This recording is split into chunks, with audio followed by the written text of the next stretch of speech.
여러분 안녕하십니까? 포항 MBC 뉴스투데이입니다. 오늘 대구와 경북에는 가을비가 내리겠습니다. 이번 비는 내일 밤까지 가끔 이어지다 그치겠는데요. 자세한 날씨 유아경 기상캐스터입니다. 오늘 아침은 가을비와 함께 시작합니다.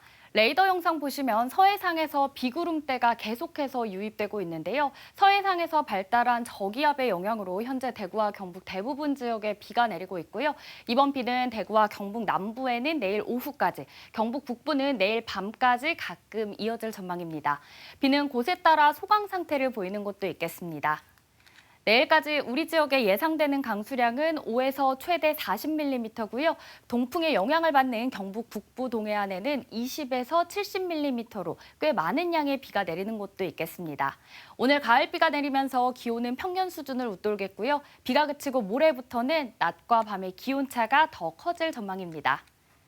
비는 내일까지 이어지겠고요. 추석 연휴가 시작되는 모레부터는 맑은 하늘 보실 수 있겠습니다. 날씨였습니다. 울릉도 일주도로에 산사태가 나 토사와 밤이 3만여 톤이 무너져 내렸습니다.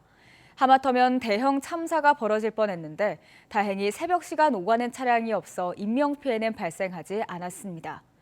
그런데 울릉도 일주도로에는 위험한 급경사지가 21곳이나 더 있어 붕괴 사고 예방을 위한 정부의 전폭적인 국비 지원이 필요합니다. 김영일 기자가 보도합니다. 지난 24일 오전 2시 40분쯤 울릉군 북면 현포리의 절벽 경사지가 무너졌습니다. 3만여 톤의 토사와 바위 덩어리가 울릉 일주도로를 덮쳤는데 사고 당시 오가는 차량이 없어 다행히 인명피해는 발생하지 않았습니다. 이번 달에만 300mm 가까운 많은 비가 지속돼 지반이 약화되면서 대규모 산사태가 난 것으로 추정하고 있습니다. 6월 달부터 계속 내린 강우로 인해서 지반이 약화되면서 원래 그쪽이가 좀 이렇게 토사가 비 올 때마다 조금씩 내리고 했던 그 급경사지이기 때문에 원래 좀 취약한 곳에서 이제 지반이 많이 약화된 것으로 그래 보고 있습니다.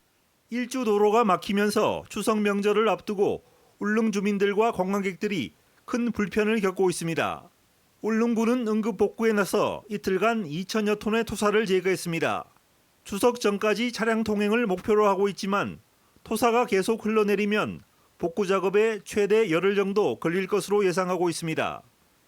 관광객들이나 주민들이 불편함이 없도록 빠른 시간 내에 복구할 수 있도록 하겠습니다. 이번 사고를 계기로 울릉도의 산지에 있는 해안가 절벽과 급경사지에 대한 우려도 커지고 있습니다. 울릉 일주도로의 급경사 위험 지역은 모두 29곳. 하지만 막대한 공사비와 예산 부족으로 현재까지 6곳만 안전정비 사업을 완료했고 올해도 2곳만 정비 사업이 이루어지고 있습니다.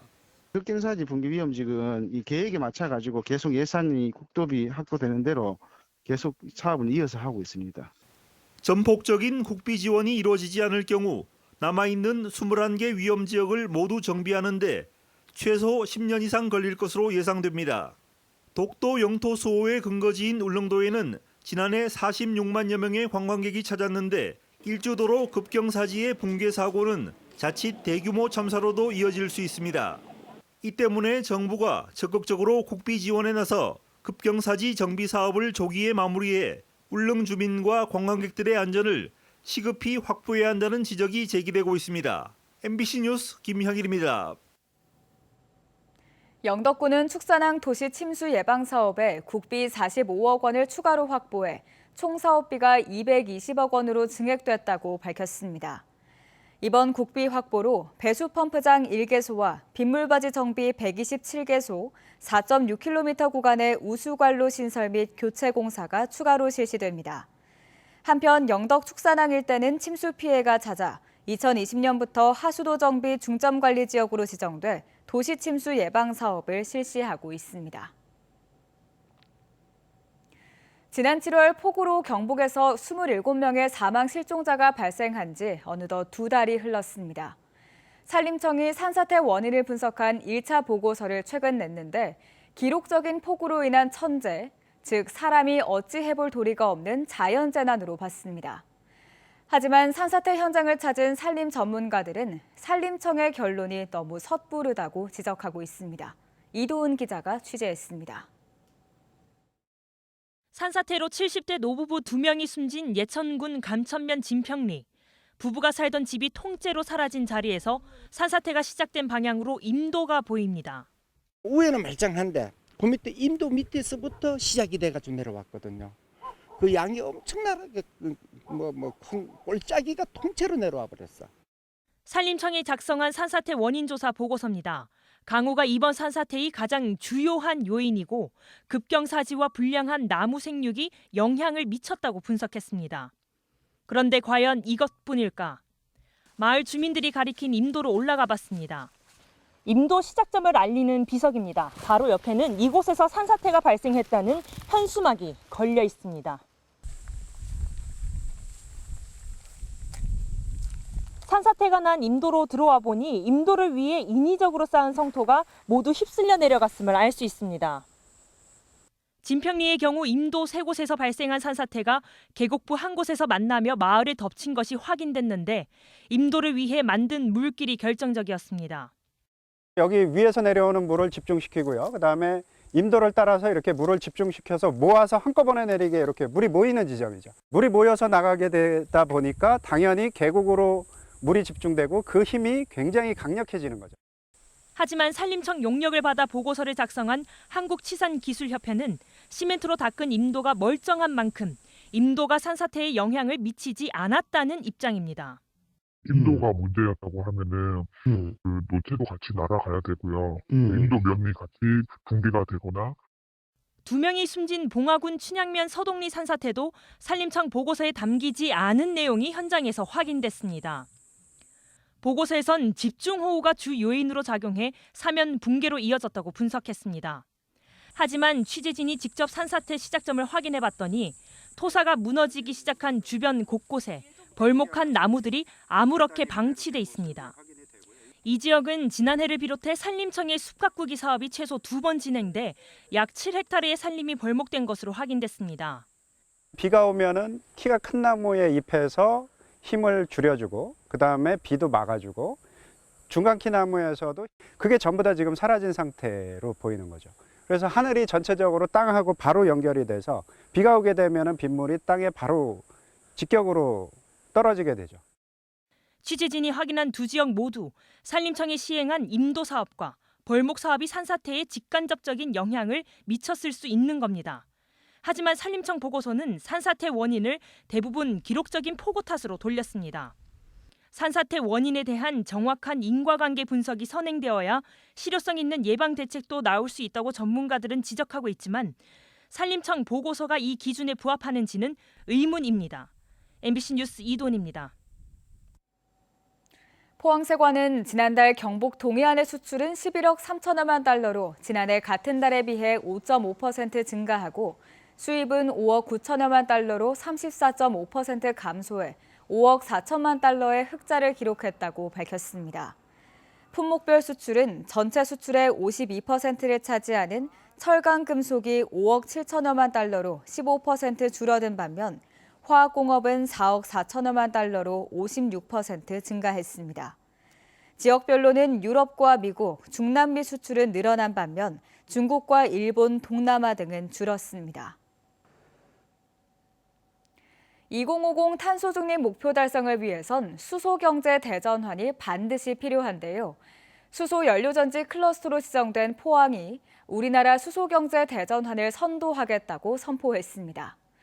수소경제 주도권을 지역이 가져가겠다는 선언이어서 주목받고 있습니다. 이규설 기자입니다.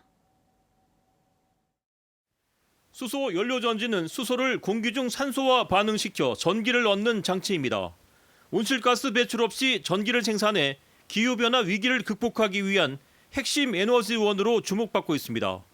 수소 연료전지 분야에서 가장 앞서가고 있는 곳은 포항입니다. 우선 지난 7월 포항 수소연료전지 클러스터 구축 사업이 정부 예타를 통과하면서 사업비 1,918억 원을 확보했습니다. 여기에 사우디 국영석유기업 아람코의 투자를 받은 연료전지 전문기업 FCI가 포항 블루밸리 산단에 3천억 원을 투자해 공장을 짓고 있고 포항 투자를 검토 중인 관련 기업도 70여 개에 이릅니다. 이번 기회에 포항에 기가와트 규모의 공장을 2027년까지 건설을 해서 유럽과 미국과 중동 지역에 주로 수출하는 사업으로 육성을 하는 것을 목표로 하고 있습니다. 경북도와 포항시 포항 테크노파크는 여세를 몰아 지방시대주도 수소경제 대전환 비전 선포식을 열었습니다. 선포식에선 포항이 수소경제 대전환 및 수소에너지 대중화를 이끌겠다고 선언하고 기업과 대학, 연구기관 등 50여 기관이 힘을 보태기로 했습니다. 내년이나 후내년에는 특화 단지를 지정을 받도록 해 나갈 것입니다. 그렇게 되면은 포항에 관련되는 기업들이 와서 산업하기 더욱더 좋은 여건이 형성되리라고 봅니다. 수소경제 대전환 없이 2050 탄소 중립 목표 달성은 어렵습니다. 수도권이 아닌 지역에서 지역 내의 연구개발 역량을 총동원해 수소경제 대전환을 이끌겠다는 당찬 선언을 한 만큼 그 결과에 관심이 쏠리고 있습니다. MBC 뉴스 이규설입니다. 포항시는 과학기술정보통신부 혁신연구센터 국가공모에서 포항공대 첨단 바이오 분야가 최종 선정돼 국비 488억 원을 확보했다고 밝혔습니다. 포항공대 생명과학과 유주연 교수를 중심으로 생체막 엔지니어링 및 엑소존 기술 기반의 유전자 세포 치료 기술을 집중 개발하고 지역 기업과 대학 간 공동 연구를 통한 신진 연구자 육성에도 나서게 됩니다. 이번 공모 선정으로 포항시가 역점적으로 추진하고 있는 연구 중심 의대 유치 및 국가 첨단 전략 산업 특화 단지 지정에도 탄력을 받을 것으로 전망됩니다. 대구의 지역화폐 대구로 행복페이가 지난 7월 대구로페이로 바뀐 뒤 가맹점이 대폭 줄어들었을 뿐 아니라 이용 자체가 불편하다는 민원이 끊이지 않고 있습니다. 좀처럼 개선이 되지 않자 시민사회단체가 대구시의 일방적이고 독선적인 행정 때문이라며 국민권익위원회에 고충 민원 신청을 했습니다. 보도에 신병철 기자입니다. 대구시는 7월 3일부터 기존 지역화폐인 대구행복페이를 대구로페이로 전환했습니다. 대구행복페이 사용자가 가장 많이 사용하던 실물카드 대신 모바일 기반의 대구로페이로만 지역화폐를 쓸 수 있게 됐습니다. 만 65세 이상 희망자에 한해서만 이전처럼 선불 충전식 실물카드를 허용했습니다. 실물카드 없이 삼성페이나 QR코드 결제만 가능하다 보니 사용이 어렵다는 불만이 쏟아지고 있습니다. 아직도 동네 조그마한 슈퍼 이런 데는 안 되는 게 굉장히 많아요. 하나같이 이걸 왜 멀쩡한 행복페이를 없애고 이렇게 골탕먹이느냐. 실물카드를 없애면서 삼성페이를 쓰지 않는 이용자는 QR코드 결제로만 대구로페이를 쓸 수 있습니다. 문제는 대구의 QR코드 결제 가맹점이 4천여 곳에 불과하다는 겁니다. 이전에 대구행복페이 가맹점 15만 곳에 3%도 미치지 못하는 수준입니다. 대구시는 시민종합생활 플랫폼인 대구로를 활성화하기 위한 조치였고 지금은 불편이 해소되고 있다고 해명했습니다. 점차 좀 늘어나고 있습니다. 저도 계속 돌아다니면서 보는데요. 학원, 병원 같은 데서 지금 많이 보급이 되고 세탁소나 이런 데도 계속 QR 시스템이 늘어나고 있는 상황입니다. 이에 대구경실련과 대구참여연대는 지난 14일 대구시의 이런 부당한 행정처분을 바로잡아달라고 국민권익위원회에 국민고충 민원을 신청했습니다. 이거를 원하지 않거나 이걸 받을 수 없는 이 다수의 어떤 그런 시민들의 어떤 그런 권리, 이 권익을 침해하고 또 확실히 이제 불편하게 하는 거는 분명하기 때문에 일단 이런 것들을 시정해 달라는 어떤 그런 취지로. 국민고충 민원은 행정기관의 부당한 처분 등으로 국민의 권리를 침해받거나 불편 부담을 받을 때 신청할 수 있습니다. 시민단체들은 대구로 운영업체의 편의를 봐주는 조치라면서 특혜 의혹을 제기했습니다. 모바일 위주로 사용하게 함으로써 결과적으로 시민들은 불편을 받고 있고 인성 데이터라는 이 회사는 커지는 그런 이상한 효과를 가져오는 거죠. 국민권익위원회는 접수된 민원에 대해 당사자들을 불러 조사한 뒤 심의 의결을 거쳐 최대 120일 안에 결론을 내야 합니다. 시민단체들의 주장이 받아들여질 경우 대구시는 정당한 사유가 없으면 국민권익위원회에 공고나 의견에 대한 처리 결과를 통보해야 합니다. MBC 뉴스 신병철입니다. 독감이 1년 넘게 유행하는 가운데 2학기가 개학한 뒤 어린이와 청소년을 중심으로 독감 환자 수가 다시 늘고 있습니다. 질병관리청의 집계 결과 지난주 7살에서 12살 사이의 독감 의심 환자 수는 외래 환자 1000명당 30.8명, 13살에서 18살 사이의 청소년 환자 수는 20명으로 유행 기준치를 크게 웃돌았습니다. 질병관리청은 독감이 이례적으로 오래 유행하고 있다며 지난 20일부터 시작한 무료 예방접종에 적극적인 참여를 당부했습니다. 한수원과 미랄복지재단이 공동 추진하는 2023년 안심가로등 플러스 지원 사업에 울진군이 선정됐습니다. 이번 사업 선정으로 오는 11월까지 울진군 북면 부구천 산책로 일대와 부구초등학교, 부구중학교에 태양광 LED 가로등이 설치됩니다. 한편 안심 가로등 플러스 지원 사업은 방범 취약 지역 주민들의 안전 확보를 위해 친환경 LED 태양광을 설치하는 사업입니다.